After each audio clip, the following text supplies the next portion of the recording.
Equity trading भी है, IPO है, म्यूचुअल फंड्स है, क्रिप्टो करेंसी है। अगर इन्वेस्टमेंट की बात करूँ तो मैं सिर्फ लैंड में क्यों इन्वेस्ट करूँ? हमारे दुनिया के अंदर there is only one asset जो हम लोग बना नहीं सकते। ट्रेडिशनल मेथड और मॉडर्न मेथड, तो आपने इसमें से क्या सोचा कि आउट ऑफ द बॉक्स कुछ करना चाहिए? प्रॉपर टाइम में प्रॉपर सही जगह पे अच्छा स्टडी करके इन्वेस्ट करना। खाली पैसा लगाने से ऐसा नहीं हो सकता कि आप रातों रात करोड़पति बन जाओगे। आप ऐसा क्यों रिकमेंड करते हो कि आप अपना मनी पार्क करो ओनली इन लैंड इन्वेस्टमेंट? तो गोल्ड बहुत ही लिक्विड एसेट, गोल्ड आपकी वेल्थ कहीं पे भी मल्टीप्लाई नहीं करेगा। स्टॉक्स के अंदर मैं आपको कुणाल जी ये सजेस्ट करूंगा कि कंप्लीटली आपके हाथ में नहीं। वर्ल्ड के कोई भी कोने में कुछ भी ट्वीट कर रहा है, उसकी वजह से आपका पोर्टफोलियो डाउन जाएगा। आप 10 साल अगर लैंड रख रहे हो, 20 साल रख रहे हो, तो mark my words, it will create a generational wealth for you. हर एक इन्वेस्टमेंट में कुछ ना कुछ रिस्क होता है। लैंड इन्वेस्टमेंट में क्या रिस्क है? कैलकुलेटेड रिस्क आपके हिसाब से कैसे लेना चाहिए और कहाँ से स्टार्ट करना चाहिए? मुझे पता नहीं कि मुझे ग्लोबल इन्वेस्टमेंट करना चाहिए या मुझे विद इन इंडिया इन्वेस्टमेंट करना चाहिए। तो जनरल केसेस में जो इश्यूज आते हैं that is of the currency exchange, और इंडिया के अंदर भी करने के अंदर अभी के लिए फिलहाल Gujarat is the best option for investment. Smart city बना रहे हैं और जो पूरा का पूरा बैरल लैंड से बना रहे हैं। बहुत सारे मिथ्स इतनी सारी मार्केट में स्प्रेड होती है, रूमर स्प्रेड हो रहे हैं, तो आप डॉलर आई क्यों सजेशन करते हो? और गुजरात के आप कहीं से भी बिलोंग करते हो, वी डोंट माइंड, आप यहाँ पे आके बिजनेस करोगे तो आपको 100% वो फ्लरिश होना ही है। सो प्रतीक भाई, कोई भी इन्वेस्टर का पहला सवाल ये होता है कि चलो मुझे ज़मीन लेनी है, तो यहाँ पे क्या रेट चल रहा है? See records are very important. Record check किए बिना रेट का कोई मतलब ही नहीं है। ऐसी क्या बेसिक चेकलिस्ट होती है जो हर एक इन्वेस्टर को ध्यान में रखना चाहिए? Hi, I'm Kunal Dasa and today I will bring the clarity on land investment. आपको लैंड इन्वेस्टमेंट करना है बट कहाँ करना है ये पता नहीं। लैंड देख लिए आपने, फाइनल भी कर लिए, बट उसके पीछे लैंड का क्लियरेंस है या नहीं है वो भी आपको पता नहीं है। So let's welcome mister Prateek Thakkar, the owner of Aishwarya consultancy, who will clear the myths and bring the ground clarity about the land investment. Hello Prateek भाई। हेलो। सो प्रतीक भाई, रियल एस्टेट के बारे में बहुत कुछ सुना है। आपसे मुझे ये जानना है कि आप ये बिजनेस में कैसे एंटर हुए? ये आपकी खुद की चॉइस थी या फिर हो सकता है कि आपका फैमिली एनवायरनमेंट है तो उसके हिसाब से भी आपने चूज किया हो? I am second generation real estate guy. Technically क्या होता है कि कहीं ना कहीं हम लोग बचपन से ही कुछ चीजें सुनते आए हैं કે ટોકન આવવાનું છે, કે આજે ધાબુ ભરવાનું છે, કે પોઝેશન લેવાનું છે। तो ये सारी बातें सुनते सुनते हमारे डीएनए में ही, हमारे ब्लड लाइन के अंदर ही ये चीजें अंदर एनरोल हो चुकी है। Right. Plus by education I am a civil engineer. तो ये चीज हम लोग बचपन से ही सुनते आए, देखते आए हैं। प्लस उसका जो भी थियोरेटिकल पार्ट था वो भी हम लोगों ने स्टडी किया। मतलब आपने ग्राउंड रियलिटी से ही आपने शुरू कर दिया था कि आपको, मतलब आपके एजुकेशन खत्म होने के बाद यही प्रोफेशन में आप जाएंगे? एजुकेशन खत्म होने के बाद obviously this was my first preference. ऊपर से जो डैड ने जितना भी किया था बेस, उसके ऊपर हम लोगों ने इनोवेट और उसके साथ साथ हम लोगों ने उसको इवॉल्व भी किया है। That's very good. So Prateek भाई, लास्ट 10 इयर्स में हम देखें तो बहुत सारे इवेंट्स हो गई, डीमोनेटाइजेशन हो गया, कोविड आ गया, और may be ups and downs बहुत सारे आ गए। अगर एग्जैक्टली मैं रियल एस्टेट की बात करूं तो आपकी स्टडी क्या कहती है? आपने क्या क्या ऑब्जर्व किया? See the basic ground reality is के हमारे दुनिया के अंदर there is only one asset के जो हम लोग बना नहीं सकते हैं। बाकी सारे एसेट्स हम लोग बना सकते हैं, बाकी सारे एसेट्स हम लोग बना सकते हैं या उसको मैन्युफैक्चर कर सकते हैं या रीअसेंबल कर सकते हैं। एक जमीन ही एक ऐसी चीज है जिसको हम लोग कभी भी बना नहीं सकते। दूसरी चीज, India is growing in population factors day by day. तो इसकी वजह से land scarcity is a very big problem, very big issue. आप इतना समझ लो कि कोई भी पेंडेमिक इवेंट हो, कुछ भी बड़ा इवेंट हो, आगे जाके 2-3 महीना 6 महीना कुछ बेसिक मार्केट स्टम्बल होगा। बाकी इसके अलावा ये एसेट की डिमांड लाइफ टाइम रहने वाली है। So the bottom line is कि स्ट्रॉन्ग रियल एस्टेट मार्केट कोई शौक से नहीं हिलता है, बट वो फिल्टर होता है। करेक्ट। जैसे आपने बताया कि आप सेकंड जनरेशन से बिजनेस करते हैं, तो when I am talking about the first generation जो कैसे बिजनेस करते थे डीलिंग में, स्पेशली फॉर लैंड, कि भाई ज़मीन देखी, लैंड का भाव पूछा और डील कर दी। उसके बाद अभी आ गया जीएसटी, आ गया रेरा, आ गया। तो ये सारी जो मेथड है वो चेंज होती रहती है, ट्रेडिशनल मेथड और मॉडर्न मेथड। तो आपने इसमें से क्या सोचा कि आउट ऑफ द बॉक्स कुछ करना चाहिए? आउट ऑफ द बुक्स हम लोग बहुत सारी चीजें करते हैं। लाइक जैसे आपने कहा कि जीएसटी आ गया, रेरा आ गया, तो उसी के साथ साथ गवर्नमेंट के काफी सारे बड़े प्रोजेक्ट्स भी आ गए, ओके जिसकी वजह से पूरा एरिया या पूरा एक लोकेलिटी डेवलप हो जाता है। तो वैसे सारे डेवलपमेंट फैक्टर्स भी कहीं ना कहीं आ गए जो out of the box decisions थे गवर्नमेंट के लिए भी, और वो टाइम पे उस जगह पे इन्वेस्ट करना वो भी हमारे लिए out of the box decision था। तो वो टाइम से प्रॉपर टाइम पे प्रॉपर सही जगह पे अच्छा स्टडी करके इन्वेस्ट करना वो भी आउट ऑफ द बॉक्स हमारे लिए डिसीजन रहता है। तो इन्वेस्टमेंट की बात करें तो मेरे पास समझ लो बहुत सारे ऑप्शन हैं। इक्विटी ट्रेडिंग भी है, आईपीओ है, म्यूचुअल फंड्स है, क्रिप्टो करेंसी है। तो मैं अगर इन्वेस्टमेंट की बात करूँ तो मैं सिर्फ लैंड में क्यों इन्वेस्ट करूँ? Technically Kunal ji out of the box कुछ इतना ज्यादा नहीं किया है, हमने सिर्फ पैटर्न स्टडी किया और उसको हम लोगों ने इम्प्लीकेट किया है। मुझे लगता है वही ज़रूरी है। खाली पैसा लगाने से ऐसा नहीं हो सकता कि आप रातों रात करोड़पति बन जाओगे। हाँ, बट आपने अगर सही होमवर्क किया है तो आपको ज़रूर रिटर्न मिलेगा इन फ्यूचर।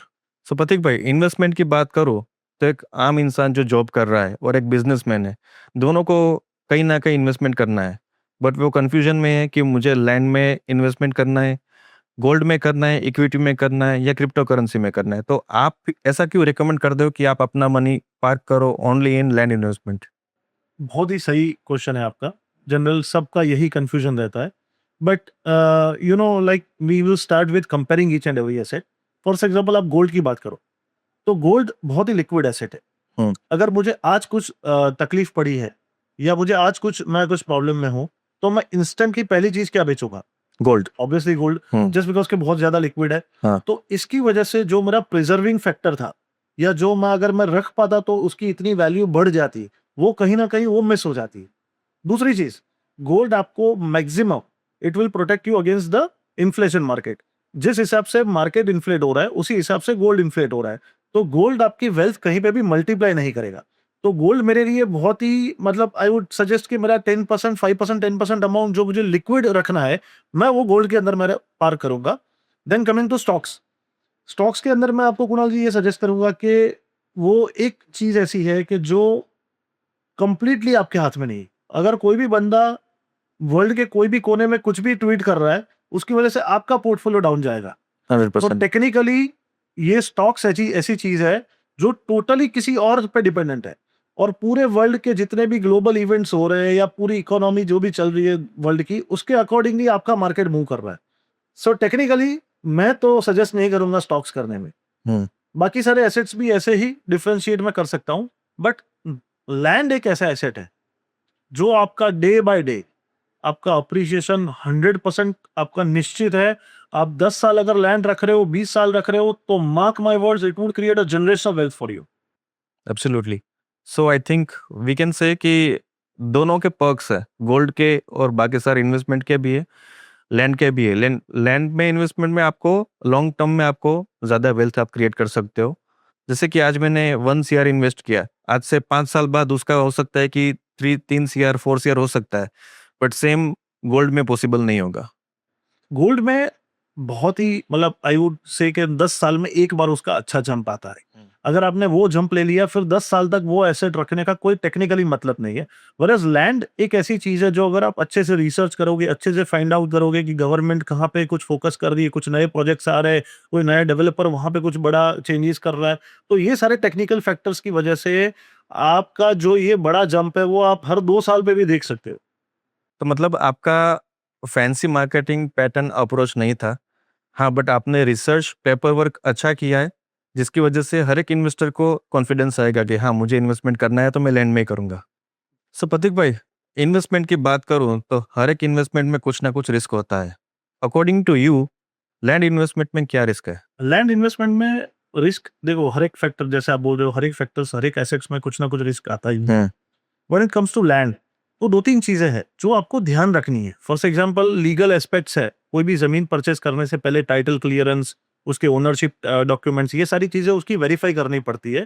तो अगर आप वो वेरीफाई करते हो तो आपका ओनरशिप वाला जो चैनल है या आपका टाइटल वाला जो चैनल है that is all clear. Okay. Then we come to the second aspect, the revenue aspect. जो रेवेन्यू जो अपना लीगल गुजरात गवर्नमेंट के जो डिपार्टमेंट्स है उसके अंदर उसके कोई भी पेंडिंग ड्यूज या जो कुछ भी उसका क्लियरेंस है वो कुछ ऑब्स्टेकल वाला है क्या नहीं है, अगर वो चीज आप कुछ अच्छे टेक्निकल कंसल्टेंट को हायर करके अगर वो चेक करवाते हो तो that is also clear. Then it comes के आपके लैंड का proper zoning, proper location, proper position उसका क्लियर है कि नहीं है। अब ये 3-4 फैक्टर्स अगर आप ध्यान में रखोगे और either you hire a technical consultant for each and every step, okay, तो आपका ये बिल्कुल रिस्क जीरो हो जाता है। आई वुड से कि ये पूरा का पूरा कैलकुलेटेड रिस्क हो जाता है। So I think calculative risk ही आपका एक मेजर प्लस पॉइंट होगा कि आपका पैसा सेफ है और आप आज नहीं तो कल उसमें आप वेल्थ क्रिएशन कर सकते हो। हमें प्रतीक भाई, कैलकुलेटिव रिस्क आपने समझा है, वो हर कोई इन्वेस्टर लेना चाहता है। तो कैलकुलेटिव रिस्क आपके हिसाब से कैसे लेना चाहिए और कहाँ से स्टार्ट करना चाहिए? Calculative risk I would like to say कि फॉर एग्जांपल आप ये समझो कि नेक्स्ट गवर्नमेंट प्रोजेक्ट्स कहाँ पे आ रहे हैं, ओके, या फॉर एग्जांपल अगर कोई सिटी है जिसके अंदर बहुत सारी इंडस्ट्रीज या बहुत सारे डेवलपर्स को इंटरेस्ट है और वो सिटी को बूस्ट करने के लिए कनेक्टिविटी भी अच्छी दी जा रही है, आसपास में कुछ बड़ा सा एयरपोर्ट आ रहा है, सी पोर्ट की कनेक्टिविटी है, ये सारे फैक्टर्स होते हैं जो कैलकुलेटिव रिस्क को मानते हुए आपकी वेल्थ ग्रो इजीली कर पाएंगे। प्रतीक भाई, मैं इन्वेस्टमेंट करना चाहता हूँ लेकिन मुझे पता नहीं कि मुझे ग्लोबल इन्वेस्टमेंट करना चाहिए या मुझे विद इन इंडिया इन्वेस्टमेंट करना चाहिए, तो आपकी क्या उस पर सजेशन रहेगा? I would really suggest you, like for example अगर आप बाहर इन्वेस्टमेंट करते हो, फॉर एग्जांपल दुबई करते हो या यूएस करते हो, तो जनरल केसेस में जो इश्यूज आते हैं that is of the currency exchange. Like for example अगर आपने दुबई में इन्वेस्ट किया या यूएस में किया, तो टेक्निकली क्या होता है कि आप 1-2 साल में अच्छा अप्रिसिएशन देखोगे, बट वो अप्रिसिएशन जब आप वापस लाओगे तब आपका करेंसी एक्सचेंज के अंदर आपको जो इक्वल अप हो जाएगा। तो इट्स बेटर कि आप यहाँ इंडिया के अंदर ही करो, और इंडिया के अंदर भी करने के अंदर अभी के लिए फिलहाल Gujarat is the best option for investments. I would rather suggest कि आप गुजरात ही इन्वेस्टमेंट के लिए बेस्ट ऑप्शन है, जस्ट बिकॉज कि यहाँ पे बहुत ही ज्यादा स्टेबल गवर्नमेंट है। गवर्नमेंट जो क्लेम करती है या जो बेनिफिट्स देती है या जो भी इंसेंटिव्स पास ऑन करती है, वो सारी चीजें इंप्लीमेंट भी होती है, अनलाइक अदर गवर्नमेंट्स के जहाँ पे 5 साल के लिए कुछ गवर्नमेंट है जो कुछ क्लेम कर रही है और वो 5 साल के बाद गवर्नमेंट ही चेंज हो जाती है। हो सकता है 5 साल बाद अगर सपोज मैं यूएस में इन्वेस्टमेंट करता हूँ, 5 साल के बाद मुझे वीजा ही नहीं मिलेगा, तो मैं क्या करूंगा वहाँ पे इन्वेस्टमेंट करके? सही बात है। ये इंस्टेबिलिटी, बहुत सारे फैक्टर्स है जो आपके इंडिया के बाहर करने में, तो बहुत सारे ऐसे फैक्टर्स है कि जो आपको आपका इन्वेस्टमेंट को कहीं ना कहीं रिस्क पे डाल सकता है। तो इट्स बेटर आप इंडिया में ही करो, और इंडिया में भी गुजरात में, just because I told you the reasons. तो गुजरात के अंदर भी एक रिसर्च बेल्ट है जो हम लोगों ने अभी अभी फाइंड आउट किया हुआ है। The research belt is Dholera, just because के वहां पे 2 पैरेलल गवर्नमेंट्स बैक्ड प्रोजेक्ट वहां पे पूरा डेवलप कर रहे हैं वो लोग, गुजरात गवर्नमेंट और सेंट्रल गवर्नमेंट, वो दोनों गवर्नमेंट की पार्टनरशिप के साथ वहां पे पूरा एक industrial city mark my words, I am telling city, कोई एरिया या कोई स्पेसिफिक प्रोजेक्ट वहां पे नहीं ला रहे हैं, वो पूरा का पूरा फुल्ली फ्लरिश्ड सिटी बना रहे हैं, स्मार्ट सिटी बना रहे हैं, और जो पूरा का पूरा बैरन लैंड से बना रहे हैं। Now please understand my words, वो बैरन लैंड से पूरा का पूरा स्मार्ट सिटी बना रहे हैं। और आप समझ लो कि इंडिया की कोई भी सिटी के अंदर आप बेसिक रेट्स आप पकड़ लो, बेसिक रेट्स कहीं पे भी निकाल लो, और आप समझ लो कि अभी धोएरा के अंदर क्या रेट्स चल रहे हैं, जस्ट बिकॉज कि वो स्क्रैच से बन रहा है। तो अगर वो स्क्रैच से बन रहा है तो उतनी ही ज्यादा अपॉर्चुनिटीज है आपको एंटर होने की। और वो आपको एंड तो आपको पता ही है कि इंडिया के अंदर फुल्ली फ्लरिश्ड सिटी जो भी आएगा, जो भी होगा, उसके बेसिक रेट्स क्या चल रहे हैं वो आप भी जानते हैं, मैं भी जानते हैं। प्रतीक भाई, जैसे आपने स्मार्ट सिटीज की बात की, तो मुझे रिकॉल हो रहा है कि जैसे गवर्नमेंट की आप बात कर रहे हो, गवर्नमेंट सपोर्ट कर रहा है, तो गवर्नमेंट ने आज तक गिफ्ट सिटी में भी सपोर्ट किया है कि पूरा गिफ्ट सिटी डेवलप किया, इंटरनेशनल कंपनीज आ गई यहाँ पे। सेम वे अबू धाबी में भी हुआ, जहाँ पे 5 साल पहले कुछ नहीं था, दुबई में भी हुआ और साणंद में भी हुआ रिसेंटली। जैसे आपने देखा होगा टाटा का प्लांट आया, उसके बाद वहाँ पे कितना डेवलपमेंट हुआ पूरे एरिया में। तो आप डॉलर क्यों सजेशन करते हो? सी टेक्निकली सानंद की आप जो बात कर रहे हो वो सिर्फ एक एरिया है, and technically it's a part of Ahmedabad. Okay, so investing in Sanand, तो आपका जो पीक पॉइंट या आपका जो हॉराइजन है वो इतना भी ऊपर नहीं जाएगा, जस्ट बिकॉज कि it's a part of city. आप सिटी के अंदर जो इन्वेस्टमेंट कर रहे हो वो सबसे ज्यादा हाइट या सबसे ज्यादा पीक पे जाने के चांसेस है। Coming back to gift city is again fully backed government backed city. वहां पे भी इंफॉर्मेशन और फिनटेक के लिए बहुत ही अच्छे अच्छे ऑप्शंस वहां पे बन रहे। इवन काफी सारे सरकार ने स्कीम्स लॉन्च की हुई, काफी सारे कंसेशंस या काफी सारे इंसेंटिव्स वहां पे सरकार एक नहीं तो दूसरे फॉर्म में दे रही है। बट अगेन गिफ्ट सिटी जो प्रोजेक्ट है, आप उसके बेस को आप समझिए।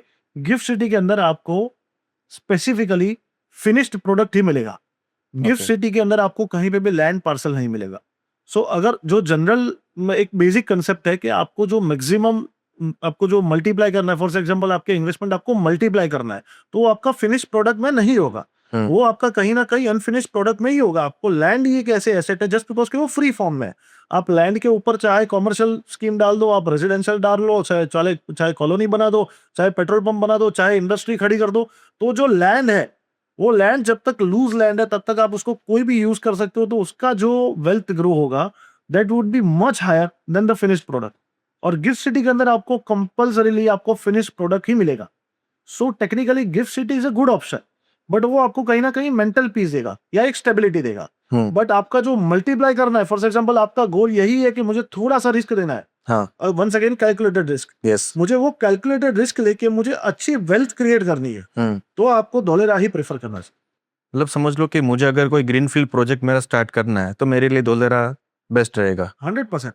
और उसके अंदर भी आप जो ग्रीनफील्ड आप प्रोजेक्ट की बात कर रहे हो, उसके अंदर भी if it's linked to any kind of semiconductor plants या सेमीकंडक्टर यूनिट्स, तो वहां पे गवर्नमेंट ने बहुत सारी फैसिलिटीज अनाउंस की है। तो अगर वो फील्ड से आप एसोसिएटेड हो तो आपके लिए नंबर 1 प्रेफरेंस वही होना चाहिए। धोलेरा की बात करते हैं तो अभी बहुत सारे व्हाट्सएप मैसेज फॉरवर्ड होते हैं, बहुत सारे मिथ्स इतनी सारी मार्केट में स्प्रेड होती है, रूमर स्प्रेड हो रहे हैं।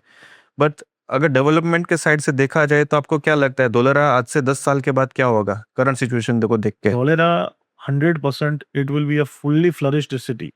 आप चंडीगढ़ को पकड़ लो, आप मुंबई पकड़ लो, आप अहमदाबाद पकड़ लो, दिल्ली पकड़ लो, उसके अंदर जितना पॉपुलेशन, जितने इंडस्ट्रीज, जितने कॉमर्शियल्स, जितने शॉप्स, ये सारी चीजें आप जितनी फैसिलिटीज वहां पे देख रहे हो, उससे 2x 3x फैसिलिटीज, उससे 2x 3x पॉपुलेशन, उससे 2x 3x ग्रोथ आपको यहाँ पे देखने को मिलेगी। तो आप ये समझ लो कि वहां पे जितने भी रेट्स चल रहे हैं वो कहीं ना कहीं वो रेट्स यहाँ पे इम्प्लीकेट होने वाले हैं। I think this is the reason why people are, migrating from all over the India to Ahmedabad. 100%। और इतना एम्प्लॉयमेंट जनरेट होके रहेगा, इतनी मतलब कैपिटल भी ग्रो होगा, जीडीपी भी बढ़ेगा, और आई थिंक इंडस्ट्रियल डेवलपमेंट भी काफी होने वाला है धोलेरा में।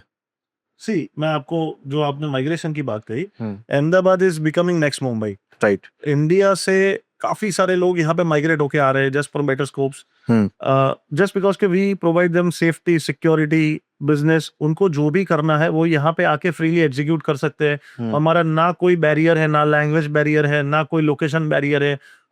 हम लोग इतने फ्री माइंडेड है just because we are business person. Gujaratis, we all know के बहुत फेमस थे, Gujaratis are very much famous for धंधो, कि भाई हमें तो धंधो ज करीशो। Right. So technically we are business minded people, we love to do business. और हमारे एरिया में अगर कोई बाहर वाला बंदा आके बिजनेस कर रहा है तो भी we are fine with it. So technically ये बहुत ही ज्यादा सेफ और सिक्योर एनवायरनमेंट क्रिएट कर रहा है अहमदाबाद और गुजरात। कि आप कहीं से भी बिलोंग करते हो, वी डोंट माइंड, आप यहाँ पे आके बिजनेस करोगे तो आपको 100% वो फ्लरिश होना ही है। मतलब कोई दिल्ली से आ गया या वेस्ट बंगाल से आ गया या कोई भी पूरा ऑल ओवर इंडिया से आ गया, लेकिन यहाँ पे आने के बाद उसने सोचा होगा कि चलो यहाँ पे इन्वेस्टमेंट में अपॉर्चुनिटी भी है, सरकार भी पूरा सपोर्ट दे रही है, तो क्यों ना फाफड़ा जलेबी खा के यहाँ पे सेटल हो जाए। मेरा डायलॉग तो आपने बोल दिया। फाफड़ा जलेबी बहुत ही इंपॉर्टेंट फैक्टर है जिसकी वजह से लोग माइग्रेट होके आ रहे हैं। आपने 3 इडियट्स मूवी में वो सीन देखा होगा ना, फाफड़ा जलेबी, हांडवा, ढोकला। अब बाहर की सारी पॉपुलेशन आके सब यही मांगती है कि हमें यही खाना है, अगर वो बाहर जाएगा तो भी यही से ढूंढेगा। सो यहाँ अहमदाबाद में बहुत सारे लोग आउट ऑफ इंडिया से माइग्रेट होके आ रहे हैं। काफी सारे लोग यहाँ पे बिजनेस के बेटर स्कोप्स के लिए आ रहे हैं। But once again growth, peace, safety और फाफड़ा जलेबी देख के रुक जाते हैं। ये सही बोला। तो प्रतीक भाई, अगर कल्चर की बात करें तो अहमदाबाद में अभी ड्रास्टिक चेंज आ गया है। आज ऐसा कोई इंटरनेशनल ब्रांड नहीं है रेस्टोरेंट की चेन में जो अहमदाबाद में ना हो, सबसे बड़ा मॉल हो या नरेंद्र मोदी स्टेडियम हो। आई थिंक अहमदाबाद में आज सब कुछ अवेलेबल है, पहले कभी नहीं था। और अभी इंटरनेशनल आर्टिस्ट सब आ गए यहाँ पे, सारे इतने बड़े बड़े इवेंट्स हो रहे हैं। ये सब देखते हुए आपको क्या लगता है कि अहमदाबाद अभी कितना बूम होगा, कहाँ तक जाएगा? सी, ये सारी चीजें आप जो बता रहे हो वो it is very much important कि अगर सिटी फ्लरिश हो गया तो मॉल्स, इवेंट्स, स्टेडियम्स, ये सारी चीजें बेसिक अम्यूनिटी हो जाती है। लाइक फॉर एग्जांपल काफी सारा समय आप जैसे बता रहे हो कि काफी टाइम तक हम लोगों ने यहाँ पे वर्ल्ड कप की फाइनल्स यहाँ पे अगर इंडिया में हो रही थी तो कभी नरेंद्र मोदी स्टेडियम में, अब कभी अहमदाबाद या गुजरात में कभी भी वो चांस ही नहीं मिला है। राइट। तो the things have changed right now. काफी सारी चीजें हैं जो यहीं पे होस्ट हो रही है, like we can say Commonwealth Games, even Olympics. Correct. तो we are creating a world class facility for investors, for each and every events, for each and every, मतलब जो भी चीजें आ रही है उसके लिए हम लोग world class facility, world class amenities यहाँ पे हम लोग इंक्लूड कर रहे हैं। तो ये सारे फैक्टर्स जब ग्राउंड लेवल पर रियलिटी में कन्वर्ट होता है तो आजू बाजू सराउंडिंग एरियाज, या मैं तो बोलूंगा पूरे अहमदाबाद को उसका बेनिफिट मिलता है और पूरे अहमदाबाद में उसका बूस्ट मिलेगा। क्या बात है प्रतीक भाई, बहुत इंपॉर्टेंट आपने इंसाइट दिया, थैंक यू सो मच। अब मुझे ये हो रहा है कि चलो ये जो भी डेवलपमेंट हो रहा है तो ये डेवलपमेंट का इम्पैक्ट धोलेरा सिटी पे कैसे पड़ेगा? See Dholera is again I tell you industrial fully backed government backed city. वहां पे अभी प्राइमरीली फोकस इंडस्ट्रीज को लेके है। इंडस्ट्रीज जस्ट बिकॉज के इंडिया के अंदर काफी टाइम से हम लोग सुन रहे हैं कि हमारे पीएम, ऑनरेबल पीएम श्री काफी सारी, मतलब काफी टाइम से अपील कर रहे हैं, मेक इन इंडिया के कैंपेन्स चला रहे, काफी सारे स्टार्टअप्स दे रहे, जस्ट बिकॉज के मोदी जी का विजन बहुत ही ज्यादा क्लियर है कि अगर वर्ल्ड के अंदर अच्छा इंप्रेशन क्रिएट करना है या वर्ल्ड में एक अच्छी इकोनॉमी क्रिएट करनी है तो we have to beat the China. और चाइना के पास जो मोस्ट पावरफुल थिंग है दैट इज मैन्युफैक्चरिंग हब। तो ये मैन्युफैक्चरिंग हब को पीछे छोड़ने के लिए Dholera is the answer. Dholera के अंदर फिलहाल इंडस्ट्रियल सिटी डेवलप करने का प्लानिंग है। जो इंडस्ट्रीज आप देखोगे कहीं जगह पे हमारे अहमदाबाद के सराउंडिंग में काफी सारे रीजन है जहां पे छोटी छोटी इंडस्ट्रियल हब्स है। इवन गुजरात में कभी काफी सारी जगह है जहां जामनगर देख लो, राजकोट देख लो, अब कितने सारे अलग अलग स्पॉट्स है जहां पे industrial cities, industrial areas flourish हुए हैं। तो ये सारे इंडस्ट्रियल एरियाज को मर्ज करने का या एक अच्छी फैसिलिटी क्रिएट करने का Dholera is the only answer. और जहां तक बात रही है इवेंट्स, मेजर इवेंट्स और ये स्टेडियम्स और ये सब चीजों के बेनिफिट, तो 100% अहमदाबाद के अगर पैरेलल 60 किलोमीटर्स में जहां पे अहमदाबाद और धोलेरा के बीच में एक्सप्रेस हाईवे की कनेक्टिविटी है, आने वाले समय में मेट्रो फ्लरिश हो रहा है, अगर ये कनेक्टिविटी जो आपको अहमदाबाद से धोलेरा 30 या 45 मिनट में अगर पहुंचा देगा तो ऑब्वियसली जो बंदा अगर इवेंट के लिए या कुछ स्टेडियम में मैच देखने के लिए आ रहा है तो ही वुड प्रीफर कि मैं अहमदाबाद की जगह धोलेरा रुक जाऊं। तो ये सारी चीजों का बेनिफिट अहमदाबाद के साथ साथ धोलेरा को 100% मिलेगा। I think that's why Modi sir ने ये बोला है कि ये हम उनका ड्रीम प्रोजेक्ट है। कोई नॉर्मल सिटी नहीं बना रहे, एक स्मार्ट सिटी बना के ही रहेंगे और अभी बन ही गया है ऑलमोस्ट। पहले धोलेरा जाने के लिए लोग सोचते थे कि यार 2.5 घंटे का रास्ता है, कैसे जाऊंगा। अभी आप यहाँ का इंफ्रास्ट्रक्चर देख लो, आप खुद ही आप हैरान हो जाओगे। विद इन 30-40 मिनट्स में आप जब सिटी में घूमते हो तो आप धोलेरा पहुंच जाते हैं अहमदाबाद से। टेक्निकली कोई भी सिटी फ्लरिश करने के लिए मोदी जी का विजन बहुत ही क्लियर था। और वैसे भी हम लोग बात कर रहे हैं कि इसके अंदर ऑलरेडी 2 पैरेलल गवर्नमेंट्स ने बैक किया हुआ प्रोजेक्ट है। तो कहीं ना कहीं it's very important to understand कि कोई भी सिटी को फ्लरिश करने के लिए कनेक्टिविटी चाहिए। बड़े सिटीज से या बड़े स्पॉट से कनेक्ट करने के लिए उसको कनेक्टिविटी चाहिए। तो वो कनेक्टिविटी सिटी के बनने से पहले ही उधर बूस्ट कर दी। तो this is the very major and very important factor जो हम लोग को समझना चाहिए कि गवर्नमेंट को धोलेरा को लेके कितना साफ विजन है। सो प्रतीक भाई, कोई भी इन्वेस्टर का पहला सवाल ये होता है कि चलो मुझे जमीन लेनी है तो यहाँ पे क्या रेट चल रहा है। बट आपके हिसाब से क्या होना चाहिए? ये रेट के लिए क्वेश्चन होना चाहिए या रिकॉर्ड चेक करने के लिए पहला क्वेश्चन होना चाहिए? सी गुड थिंग। मैं आपको ये कहूंगा कि अगर रिकॉर्ड के पहले आप अगर रेट पूछ रहे हो तो उसका मतलब ये हुआ कि आप रेस्टोरेंट में जाके खाना खाने से पहले बिल मंगवाते हो। See right, records are very important. Record check किए बिना रेट का कोई मतलब ही नहीं बनता। सो प्रतीक भाई, इन एडिशन टू रिकॉर्ड्स ऐसे क्या बेसिक चेकलिस्ट होती है जो हर एक इन्वेस्टर को ध्यान में रखना चाहिए? सी बेसिकली रिकॉर्ड्स के साथ साथ आपको लीगल क्लियरेंस, एक बार लीगल सर्टिफिकेट या लीगल टाइटल सर्टिफिकेट आपको चेक करना पड़ता है। Secondary you have to check the revenue certificates जो आपको रेवेन्यू डिपार्टमेंट्स के बिहाफ से मिला जाता है। तो रेवेन्यू लिटिगेशन फ्री है आपका, कोई भी सिविल लिटिगेशन फ्री है। तो ये सारी चीजें आप चेक करते हो। तीसरी चीज जो इंपॉर्टेंट होती है कि आपकी जो लैंड ऑन ग्राउंड पे जो पोजीशन है उस पे किसी का एनरोचमेंट नहीं, आपकी लैंड क्लियर है। ये सारे बेसिक फैक्टर्स है जो एक लैंड को मार्केटेबल या ट्रेडेबल बनाता है। तो ये सारे बेसिक चेक पॉइंट्स बहुत ही नेसेसरी है। So I think these are the additional points which are providing safety and security to the any investor, right? 100%। आपके 10 साल के एक्सपीरियंस में आपके हिसाब से की मंत्र क्या होना चाहिए? देखो कुणाल भाई, मेरे हिसाब से रियल एस्टेट का बहुत ही इंपॉर्टेंट सक्सेस फॉर्मूला है 5 Pandav, study, timing, patience, paper work and most importantly right people. तो कुणाल भाई, अगर ये 5 पांडव वाला फॉर्मूला अगर आपने अपना लिया तो मार्क माय वर्ड्स, भूखा काढ़ी नाखशो बहुत रियल एस्टेट में। काढ़ी नाखी। So Pratik bhai, as a investor, I think these are the insights that you have provided me, which are very meaningful, very useful to each and every investor. So thank you so much for your valuable time, valuable suggestions, and I think हमारी audience और हमारे investors को भी ये काफी useful रहेगा. Thank you for having me. Thank you.